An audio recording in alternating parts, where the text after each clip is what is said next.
নাতিকে ভাই বলা যাবে কি? নাতিকে নাতনিকে বুবু দাদি ভাই বলাতে কোনো সমস্যা নেই। কেউ যদি বলে থাকে সমস্যা, তাহলে ভুল হয়েছে। আমি নাতিকে ভাই বলি, এর অর্থ ওটা আমার নিজ ভাই নয়, ওটা আমার নাতি। জমিজা আমাকে যদি জিজ্ঞাসা করে আপনারা সহৎ আপনার ভাই কয়টা, তা আমি কি আমার নাতির নাম বলবো? তার মানে আমি ওকে নিজ ভাই বলে স্বীকৃতি দিনি, এটা স্নেহ, চলবে, কোনো সমস্যা নেই। বেতুর সালাত তাহাজ্জুদের সময় পড়বে নাকি এশার সময়? বেতের সলাৎ তাহাজ্জুদের সময় পড়বে না এশার সময়? যারা রাতে তাহাজ্জুদ পড়তে ইচ্ছুক তারা বেতের তাহাজ্জুদের পরে পড়বে, এটাই চেষ্টা করবে। আর যদি মনটা এলোমেলো থাকে, উঠবো কি উঠবো না, ঠিক নাই, উঠবো কি উঠবো না, তাহলে এশার সলাতের পরে বেতের পড়ে নেবে। 1 রেকাত 3 রেকাত পড়তে পারে, 1 রেকাত 3 রেকাত পড়তে পারে। জি।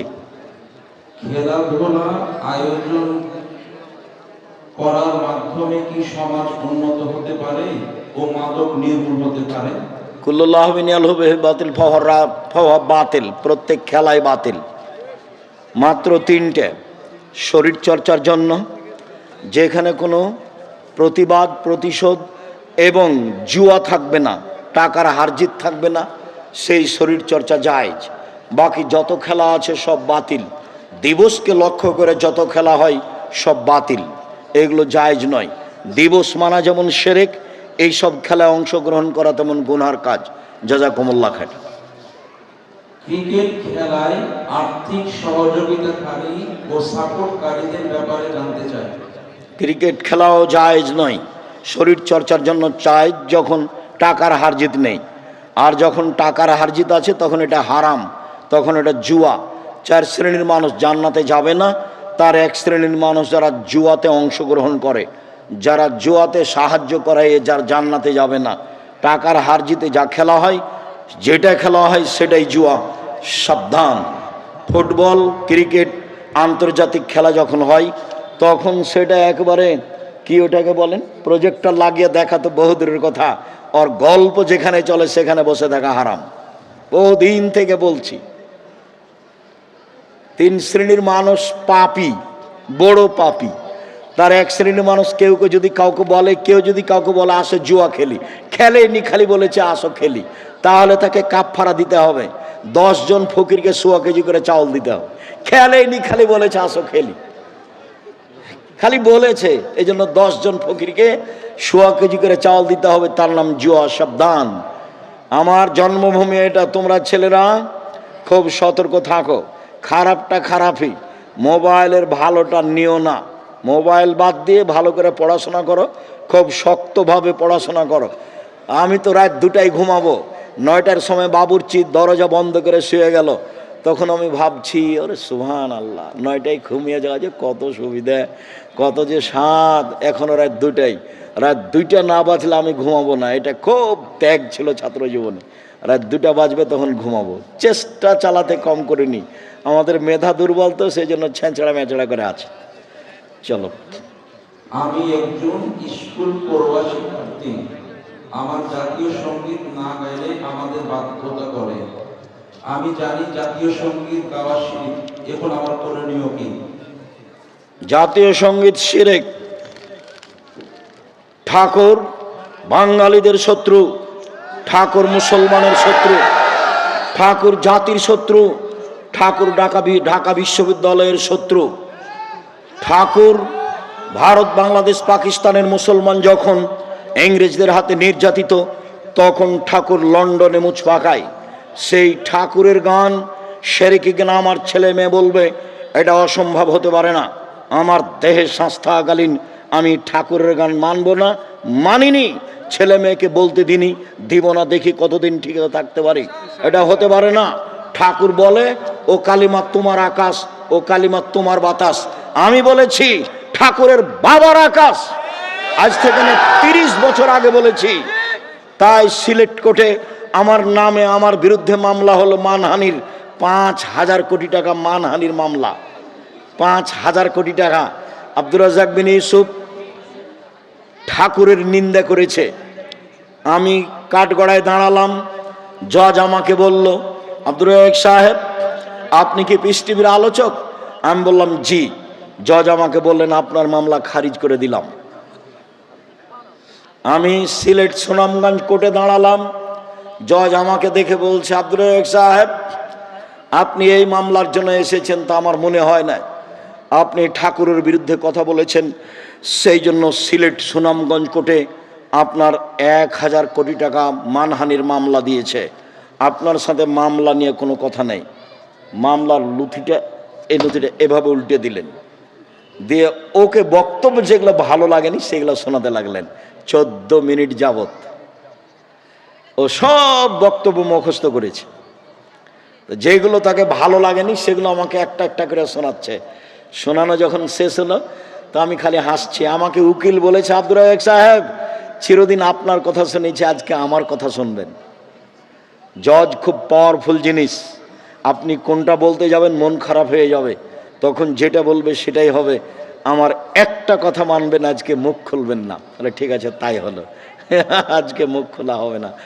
জজ বলল যে এই আপনার জামিন মঞ্জুর করা হলো, আব্দুর রাজ্জাক সাহেবের সাথে আপনারা কেউ কথা বলবেন না, মানে কেউ যেন আশেপাশে না আসে, হইচই না করে। উনি বললেন, এটাই ছিল সিলেট কোর্টের ঘটনা, ওটাই ছিল সিলেট সুনামগঞ্জ কোর্টের ঘটনা। আমি শক্ত হাতে কথা বলে পরিবেশ আমার কোনোদিন দুর্বল দেখিনি, ভালো ছাড়া। আমি ঠাকুরের কোনোদিন মানিনি, এখনও মানছি না, কোনোদিন মানব না। যারা বলে তারা মুশরিক, যারা সমর্থন জানায় তারা মুশরিক। আপনি কি বিদ্যা অর্জন করছেন, আপনার ছেলে মেয়ে কী অর্জন করছে তা আমার বুঝতে বাকি নেই। এগুলো ভুল সিদ্ধান্ত। আপনারা স্বামী স্ত্রী খুব প্রশংসা করলেন, আমার ছেলের মেধা ভালো, গোল্ডেন পেয়েছে, আমার ছেলে এই পেয়েছে। ম্যাট্রিক পরীক্ষার সময় 3 জন মাস্টার ছিল। তারপর বিশ্ববিদ্যালয়ে ভর্তি হওয়ার জন্য সাবজেক্ট প্রতি একটা করে দিয়েছেন প্রাইভেট মাস্টার। বিশ্ববিদ্যালয়ে ভর্তি হয়েছে, বুয়েটে রুয়েটে ভর্তি হয়েছে, বিদেশ থেকে বড় ডাক্তার হয়ে এসেছে। এরপরে ও ওই কোম্পানির ওষুধ লিখেছে যেই কোম্পানি তাকে টাকা দিয়েছে। এখন আপনার টাকা লস না লাভ? আমি বাংলাদেশের বিদেশের যে কোনো জায়গাতে যে বলছি, চাঁপাইনবাবগঞ্জের ভাষাতে আপনাদের স্বামী স্ত্রী এবং ছেলের অবস্থা, আমও গেল, ছালাও গেল, কাঁদতে কাঁদতে 2 চোখও গেল। বলেছে এটা চাঁপাইনবাবগঞ্জের ভাষা, আপনাদের শোনালাম। আর যদি চাঁপাইনবাবগঞ্জের ভাষা বুঝতে না পারেন, তাহলে আপনার ছেলে 3টে পরীক্ষা দিলেই হতো, 5টা পরীক্ষা দিল কেন? ও তো জানে 5টা পরীক্ষা লাগবে না, ও দিল কেন? ও ডাক্তার মানে প্রতারক, সবাই নয়। ও ইঞ্জিনিয়ার মানে ও চোর, ওরা টাকা চুরি করে। বলেন আপনারা 2 জন কি করলেন? পয়সাপাতি খরচ করে দেবীনগরের মেধাবী ছেলে, খুব ভালো চাকরি করে, অনেক টাকা বেতন পায়। মা চাচিরা বলল আজকে আমাদের ছেলে আসবে, খুব খুশি। গ্রামের মা চাচি আসলো আমাদের গ্রামে, গাড়ি থেকে নামলো, দেখলাম প্যান্টটা টাকনোর নিচে আছে, দাড়ি চাঁচা আছে, গলায় টাই আছে, হাতে সিগারেট আছে। এই সময় ছেলেটা গাড়ি থেকে নামলো। একটু পরে দেখলাম বৌমা গাড়ি থেকে নামলো, গায়ে হালকা হালকা কাপড় আছে। একটু পরে নাতনি পুতিন গাড়ি থেকে নামলো, দেখলাম গায়ে তেমন কাপড় নেই। দেখি গাড়ির পিছন দিকে কুকুর আছে। বলেন এখন আপনাদের স্বামী স্ত্রী, আপনার ছেলের 3 জনের অবস্থা হলো। ওই সেই কালে একটা পদ্য পড়েননি, এই মাঝি বাবু বলছে, চাঁদ কেন বাড়ে কমে রে? আমি কি এগুলো জানি? দেখি তোর জীবন চারায় নাই মিছে। এই মাঝি এই হয় কেন রে? আমি কি এগুলো জানি? দেখি তোর জীবন আটা নাই মিছে। এই মাঝি এগুলো কি বলতে পারিস? আমি কি ওইসব জানি? দেখি তোর জীবন 12 আনায় মিছে। একটু পরে বাতাস উঠেছে, নৌকা হিলে উঠেছে। মাঝি বলছে, বাবু সাঁতার জানো বাবু? তখন মাঝি বলছে, বাবু বলছে, না রে মাঝি না, আমি তো সাঁতার জানি না। এখন মাঝি বলছে, এখন দেখি তোর জীবন 100 আনায় মিছে। আপনাদের স্বামী স্ত্রী এবং বেটা 3 জনের জীবন 16 আনায় মিছে। বলে গেলাম, ভেবে দেখবেন। আমি আপনার বাড়ির মানুষ, দূরে করে চিন্তা করবেন না, কাছে করে চিন্তা করেন, ভালো হবে। আমি আপনার সাথে বসতে চাই, উঠতে চাই, কথা বলতে চাই। সরিষা সমপরাণ আপনাকে এড়িয়ে আমি চলতে চাই না, বলে আসছে লম্বা সময় ধরে একই কথা বলে আসছে। সুদের টাকায় ধর্মীয় প্রতিষ্ঠান চালানো যাবে কি? সুদের টাকায় ধর্মীয় প্রতিষ্ঠান চালা যাবে কি? ধর্মীয় প্রতিষ্ঠান চালানো যাবে কি যাবে না এই বিষয় পরে। সুদের টাকা দান করলে নেকি হবে না, এইটা আগে। সুদের টাকা দিয়ে দিয়েছে, এতে মাদ্রাসা গড়লে তাতে পড়াশোনা করা যাবে না, এগুলো কথা নয়, এগুলো চলবে, কিন্তু সুদের টাকা দেওয়া আর এরকম টাকা হলে মসজিদে যেন লাগানো না হয়। যদিও বুঝতে পারে সেক্রেটারি সভাপতি যেটা সুদের টাকা, তাহলে উনি যেন মসজিদে না লাগান, এইটা সেক্রেটারি সভাপতিকে সতর্কবাণী। এছাড়া মাদ্রাসা, মক্তব, টয়লেট এগুলোতে যদি কেউ দিয়ে দেয়, কাজে লাগিয়ে দিবে, যিনি দিয়েছেন তিনি নেকি পাবেন না। চলো, হোমিও ওষুধে অ্যালকোহল আছে, হোমিও ওষুধ খেলে বুঝি থেকে যাবে কি? হোমিও ওষুধে অ্যালকোহল আছে, এটা ধ্রুব সত্য, আমরা বলে আসছি, কিন্তু আমরা একাধিক বিবরণ পেশ করে বলেছি, যখন ওই হোমিওর ওই তরল পদার্থটা দিয়ে অন্য কিছু মিশিয়ে দেওয়া হয় তাতে, তখন এটার নিজস্ব ক্ষমতা রাখে না, যার কারণে হোমিও চিকিৎসা নেওয়া যায়। উত্তম হলো অ্যালোপ্যাথিক চিকিৎসা, তবে এটা নাজায়েজ নয়, আমরা নাজায়ের যে দিকে যাইনি, কেননা ওটাকে যখন অন্য কিছুর সাথে মিলিয়ে দেওয়া হয় তখন তার নিজস্ব ক্ষমতা রাখে না। চলো, মৃত ব্যক্তি জানাজার নামাজের পর লাশ নিয়ে যাওয়ার আগে মাটি দেওয়ার জন্য সিরিয়াল নেওয়া যাবে কি? মাটি দেওয়ার জন্য সিরিয়াল আবার কি? যারা বয়স্ক মানুষ তাদেরকে আগে দিতে পারে, ছেলেরা এটা করতে পারে, কিন্তু নীতিগতভাবে সিরিয়াল হতে হবে, এটা নাজায়েজ, হারাম। আর লাশকে সামনে রেখে বক্তব্য হারাম, একেবারে নাজায়েজ। চেয়ারম্যান, মেম্বার, এমপি, মন্ত্রীর বক্তব্যের কোনো প্রশ্নই আসে না। ঈদের মাঠে এভাবে ডাকা নাজায়েজ, হারাম। জানাজাকে সামনে রেখে এগুলো বলা হারাম। মাটি দেওয়ার পরে সবাই মিলে হাত তুলে দোয়া করা বিদাত। ওর বাড়িতে গিয়ে সূরা ইয়াসিন পড়া বিদাত। ওকে যখন লাশটাকে নিয়ে চলে গেল তখন আমাদের মহিলারা সবাই মিলে হাত তুলে দোয়া করছে, এগুলো সব বিদাত। একবারে মোহাম্মদ সাল্লাল্লাহু আলাইহি সাল্লামকে অপমান করা। এই ছেলে, যে বাড়িতে মানুষ মরেছে সেই বাড়িতে কোনো মহিলা বৈঠক এবং তাদের কোনো হাত তুলে দেওয়া এত বড় বিদাত। দেবীনগরের মাটিতে হবে। আমি আব্দুর রাজ্জাক বিন ইউসুফ আমার দেহে শ্বাস থাকাকালীন এটাকে হারাম বলে যাচ্ছি। আমার চোখের সামনে অসম্ভব, তুমি সাথ দাও, রাসূল সাল্লাল্লাহু আলাইহি সাল্লামের সুন্নাত পালন করা হবে, আল্লাহ দয়া করবে ইনশাআল্লাহ। চলো, কবরে মাটি দেওয়ার সময় দাঁড়িয়ে দিতে হবে নাকি বসে দেওয়া যায়? কবরে মাটি দেওয়ার সময় দাঁড়ানোর কথা আছে, দাঁড়ানো অবস্থায় মাটি দিয়ে দেবেন বিসমিল্লাহ বলে। মিনহা খালাকনাকুম ওয়া নুইদুকুম ওয়া মিনহা নুখরিজুকুম তারাতান উখরা বলা বিদাত। একজন অসুস্থ বৃদ্ধ হওয়ার কারণে রমজানের সিয়াম আদায় করতে পারেনি, পরবর্তীতে কাজা আদায় করতে পারছে না এবং ফিদিয়াও দিতে সক্ষম না, সে ব্যক্তি এখন করণীয়? ফিদিয়া তার পাড়া প্রতিবেশীর লোক দিয়ে দেখ, সহযোগিতা করুক, তার ভাই ভাতিজা দিয়ে দেখ, ফিদিয়া দিতেই হবে। না দিতে পারে কেউ, যদি না দেয় তাহলে মাপ, কিন্তু জরুরি বিধান বুখারী মুসলিমের হাদিস, তার ফিদিয়া দিতে হবে। তার ছেলে দেখ, তার মেয়ে দেখ, তার ভাইয়েরা দেখ, তার ভাতিজারা দেখ, গ্রামবাসী দেখ, দিয়ে দেয় যেন। চলো, কোনো বেনামাজি মসজিদে দান করলে তার জন্য কি বরকতের দোয়া করা যাবে? দান যেই করুক, বেনামাজি করুক, হিন্দু করুক, তার জন্য বরকতের দোয়া করা যাবে। হিন্দুর জন্য বরকতের দোয়া করে কি হবে? ও তো দাঁড়ি পাল্লা নেই, ওর দুনিয়াতে সুবিধা হবে, আরও টাকা পয়সা বেশি হবে, তখন মাদ্রাসায় দান করবে, দুনিয়াবি সুবিধা হবে। হাদিস বুখারী মুসলিম, তার দুনিয়াবি সুবিধা হবে।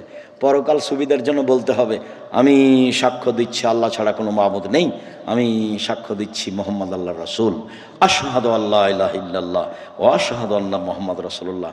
এই কথা বলার পূর্ব পর্যন্ত নেকির কোনো হিসাব নেই। চলো, আসসালামু আলাইকুম ওস্তাদ, আমার প্রশ্ন, সহবাসের শুরুতে দোয়া করতে ভুলে গেলে পরবর্তী করণীয় কি? আবার বলো।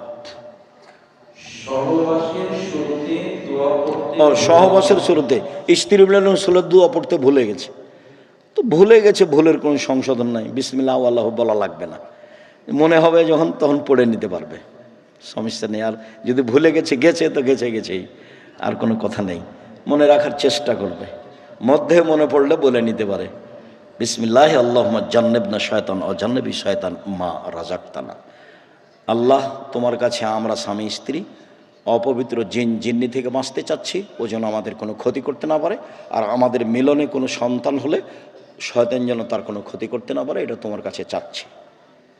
চলো, সাহেব, আমার বাবা 1 বছর হলো মারা গেছে।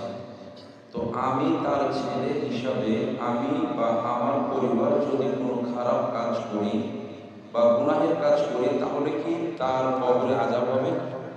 কি প্রথম কথাটা কি, ওর আব্বা কিভাবে মারা গেছে? ও, আমার আব্বা মারা গেছে, তো আমি যদি এখন কোনো গুনহার কাজ করি তাহলে আমার বাপের সেটা পাপ হবে কি? না। আল্লাহ বলেছেন একজন আরেকজনের বোঝা বহন করবে না। তুমি যেসব পাপ করছো সেই পাপের জিম্মেদার তোমার পিতা নয়, তবে তোমার পাপ একটা চলমান আছে। তোমার আব্বা জানতো, তোমার আব্বা সেটা তোমাকে নিষেধ করেনি, তখন তোমার এই চলমান পাপ যতদিন হবে ততদিন তোমার বাপেরও পাপ হবে। তোমার বাপকে নিষেধ করতে হতো এটা জরুরিভাবে। তুমি তোমার বাপের জন্য মুখে দোয়া করো, ক্ষমা পাবেন তিনি। অর্থে দান করো, কবরের শাস্তি বন্ধ হয়ে যাবে। আল্লাহ নবী বলেছেন চেষ্টা করো যা পারবা। গরিব মানুষ 10 টাকা করো, ধনী ছেলে ভালো পয়সা ইনকাম করো, 10,000 করো। মাথায় রাখিও, বাপকে জাহান্নাম থেকে জাহান্নাম থেকে বাঁচানোর জন্য, মাকে জাহান্নাম থেকে বাঁচানোর জন্য পথ হলো মুখে দোয়ার, অর্থের দান। চলো। পর্দা রক্ষা করার জন্য বৌমা বাড়ির বাইরে যেতে চায় না, তাই শাশুড়ি রাগ করে, তাহলে বৌমা কি করবে? শাশুড়িও যেন না যায়, শাশুড়িকেও যাওয়া লাগবে না। আমাদের দেশ যেভাবে চলছে এটা ঠিক নয়। বলছে যে ওটা নাকি ওর ভাই, ওটা তো গ্রাম্য ভাই, ওটা চাচাতো ভাই। পর্দা তাহলে কার সাথে করবে? কারোর সাথে তো পর্দা লাগে না। আবদুল্লাহর আম্মা যখন দেবীনগরে প্রথমে আসলো, রংপুরের মেয়ে, তো পুরুষ মানুষ বাড়িতে ঢুকলে তাড়াহুড়া করে ঘরে ঢুকে যেত। তো আমার চাচারা বলতো এটা কথা হলো, এটা কথা হলো, শ্বশুরকে দেখে শরম করতে হবে, শ্বশুরের সামনে আসা হবে না। সবাই নিন্দা করলো, কিছুদিন করার পরে ছুটে গেছে, এটা আর নেই। বউকে শাশুড়ি যাই বলুক না কেন, ও বেপর্দা হয়ে বাড়িতে কোনো কাজ করতে পাবে না। পর্দা বজায় রেখে করার চেষ্টা করবে, শ্বশুর শাশুড়িকে মূল্যায়ন করবে, ও বাপ মার স্থানে। চলো। মৃত ব্যক্তিকে চুমো খাওয়া যাবে কি? হ্যাঁ, মৃত ব্যক্তিকে চুমা দেওয়া যাবে, জি, বুখারী মুসলিমের হাদিস। আবু বকর সিদ্দিক রাদিয়াল্লাহু তাআলা আর আল্লাহ রাসূলকে চুমা দিলেন। মৃত ব্যক্তিকে চুমা দেওয়া যাবে, ওর মাকে, ওর ছেলেরা, ওর স্বামী চুমা দিতে পারবে, কোনো সমস্যা নেই। ওর নিজ ভাইয়েরা কপালে, গালে যেভাবে চুমা দিতে পারবে, সমস্যা নেই। জি, বুখারী মুসলিমের হাদিস। চলো। মুমূর্ষু ব্যক্তিকে হাত নাড়িয়ে সাদকা দেওয়া হয়, এতে হাদিসের মতামত জানতে চাই। কি মুমূর্ষু ব্যক্তিকে? মুমূর্ষু ব্যক্তিকে হাতে নাড়িয়ে সাদকা দেওয়া হয়। ও না, এটা মনে হয় এর সেরেক হবে। ওই একটা খাসি নিয়ে এসছে, যান মরে, যান যায় মরে না, তখন বলে যে ওটা গায়ে হাত দিয়ে একটু হাতটা নাড়িয়ে নেই, দিয়ে বলে যে আল্লাহ আমার মায়ের দমটা যেন এখনই চলে যায়, বা মহিলা পুরুষ কিছু বলে, এগুলো সেরেক, এগুলো কুসংস্কার, এটা করা হবে না।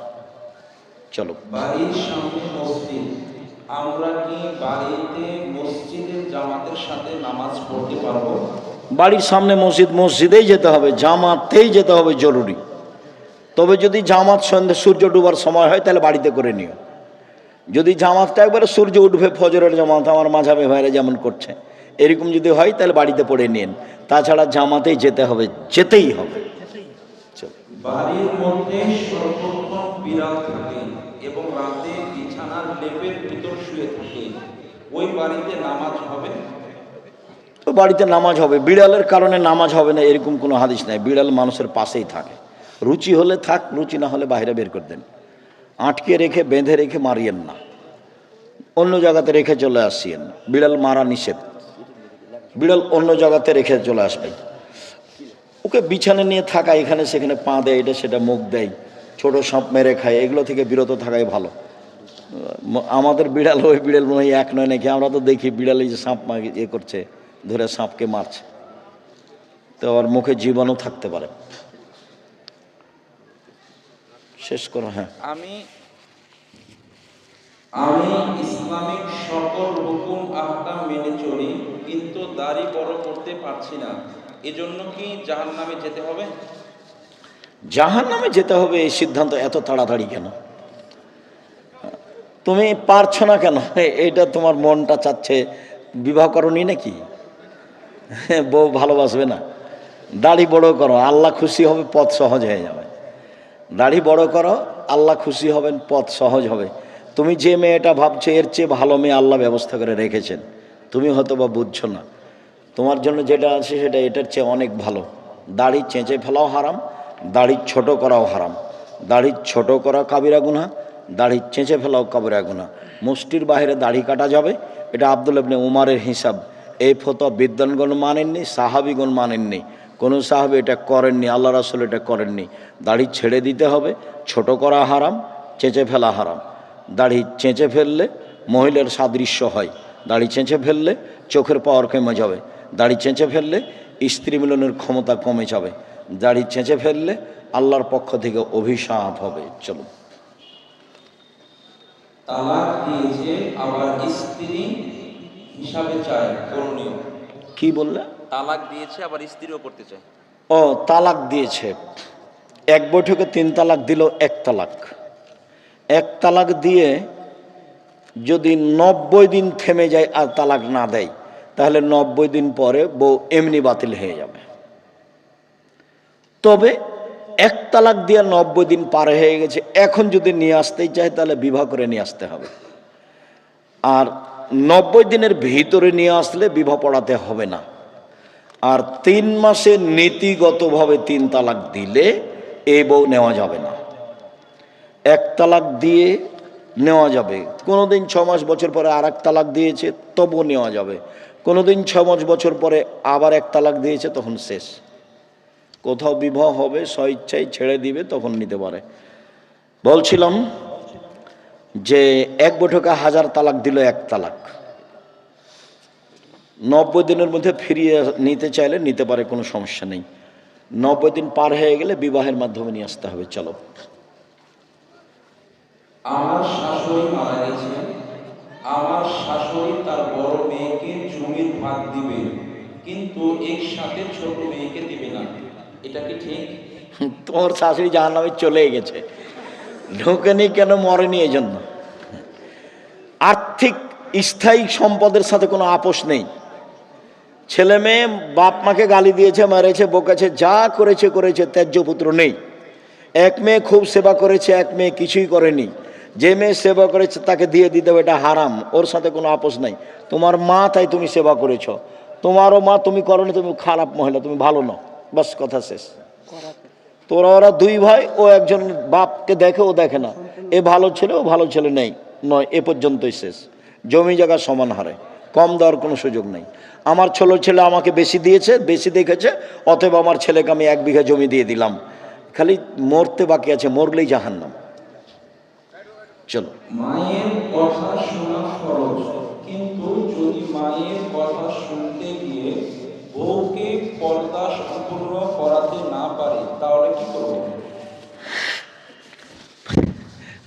বউকে সম্পূর্ণ পর্দা করতে পারছে না মায়ের কারণে, তখন মায়ের কথা মানা যাবে না, পর্দা করাই লাগবে, এটা ফরজ। যেই কাজে আল্লাহর নাফরমানি হবে সেই কাজে বাপ মায়ের কথা মানতে হবে না, আল্লাহ বলছেন, আল্লাহ নবী বলছেন। অতএব এই সময়তে যদি মায়ের কারণে পর্দা হয় না এমনটা বোঝা যায়, তাহলে উপেক্ষা করেই তাকে পর্দার কথা বলতে হবে। যদিও আমার মা বলতে যে তুই যেভাবে বলছিস তাহলে বউয়েরা বেড়ে যাবে, যে না না, শাশুড়ি বৌমাকে শতবার মা বলুক না, তারপর দেখা যায় বৌমা কি করে। খালি বলবে এভাবে, খালেদা আম্মু এটা করো, বিছানাটা পরিষ্কার করো তো আম্মু, ঘরটা ঝাড়ু দাও তো আম্মু, সারাদিনে 50 বার মা বলুক, দেখা যাক কি হয়। এটা শাশুড়ি করবে, করা উচিত। খালি যদি বলে তোর মা দেখলে, তোকে কি শিখালছে, দেখলে ঘরের বেটি, তো এটা তো খারাপ কথা হয় না। এইগুলো বলা হবে না শাশুড়ির জন্য। আমাদের দেশের এগুলো পরিবেশ ভালো নয়, বউয়ের পক্ষে থাকতে হবে, বউয়ের উল্টা গেলে পরিবেশ নষ্ট হবে, খারাপ হবে, বউটা বুদ্ধি হারিয়ে দিবে, বউ তখন বদনাম করবে। শাশুড়িকে বউয়ের পক্ষে থাকতে হবে। শুক্রিয়া, জাযাকুমুল্লাহ খায়ের। লম্বা সময় ধরে আলোচনা শুনলেন। আজকের আব্দুল্লাহর আলোচনা অতীব গুরুত্বপূর্ণ ছিল। আমি আগে আসলে আর একটু ভালো হতো, আমি পরে আসাতে একটা আমার লস হয়েছে। তো যাই হোক, আবার কোনো দিন পাশে বসে আমি লম্বা সময় ধরে শোনার চেষ্টা করবো ইনশাআল্লাহ। আমি আমার জন্মভূমিকে ভালোবাসি, আমি সকলের কল্যাণ কামনা করি। আল্লাহ আমাদের যারা মারা গেছে তুমি তাদের কবরের শাস্তি মাফ করো। কসিমউদ্দিন মাস্টার সহ আরও যেসব লোকজন মারা গেছেন, যারা প্রতিষ্ঠানের সাথে, যারা মাদ্রাসার সাথে জড়িত ছিল, আল্লাহ তুমি তাদের কবরের শাস্তি মাফ করো। আমরা যারা বেঁচে আছি, অসুস্থ অবস্থা, বাড়িতে, হাসপাতালে, তুমি তাদের আরোগ্য দান করো। তুমি আমাদেরকে তোমার রাসূলের পদ্ধতি অনুযায়ী চলার তৌফিক দান করো, সদাচরণের সুযোগ দাও, সদাচরণ গ্রহণের তৌফিক দাও।